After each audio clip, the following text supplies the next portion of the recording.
David, way into the conversation we were just having.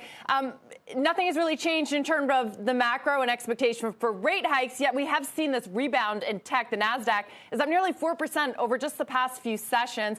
What do you think's behind that?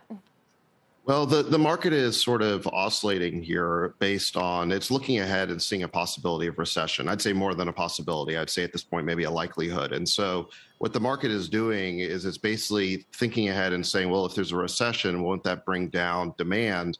And that may temper this inflation. And so therefore, we may not need as big rate hikes in the future. And that's good for growth stocks. That's sort of the convoluted logic that I think the market is looking at right now. But I think the problem with that is, I wouldn't place too much emphasis on any one day's movements, because this story is going to play out over the next 6 months as we see what's actually happening in the real economy and what's happening with the inflation data. Yeah, absolutely. And recessionary risks are certainly going to have an impact on demand, both on the consumer and enterprise side, as we've been talking about. I wanted to get your thoughts on stock-based compensation. We've been having a lot of conversations on our own show about this recently at a time when investors are looking for better profitability, more free cash flow. Where do you stand on this? Do you think that SBC should be considered a cash expense? It's not my area, but I would say it probably, I think probably it should be treated as an expense. But I'm not a David, compensation expert. How come it's not your area? You invest in a lot of SaaS and enterprise tech companies that use this. Yeah.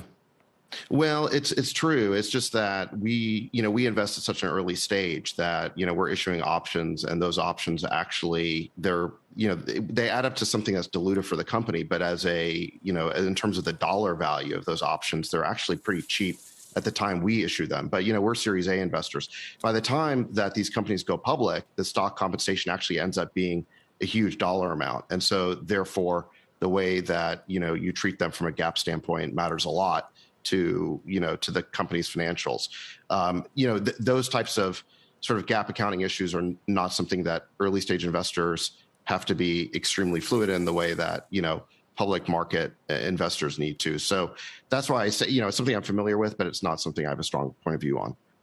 Hey, David, good morning. You joined us a couple of months ago and called this the worst market that you've seen in a long time, maybe ever, worse in some ways than the dot-com bust for tech stocks. How much are we going to learn over the next 6 months that's going to affect tech stocks? And I mean both in the guidance from companies that we're about to hear in the next few weeks, and then in how much they're stocking in inventory ahead of the holiday season based on what they think the health of the consumer is going to be. I think we're going to learn a lot. The two main variables right now are, what does this economic slowdown look like? And is it just a B2C slowdown? Is it just the consumer and consumer confidence that's been hit? Or does that eventually trickle up to, B2B companies, software companies, the kinds of companies I invest in? I think the answer is yes, and the magnitude is to be determined over the next 6 months. And then the other issue is, of course, inflation. And I think the Fed is hoping that they've sort of nailed the soft landing here. Probably they were encouraged to see the 10-year Treasury rate go down substantially over the past week. But I think, we're going to learn over the next 6 months whether inflation is actually tempered by this reduction in demand, or whether it continues unabated.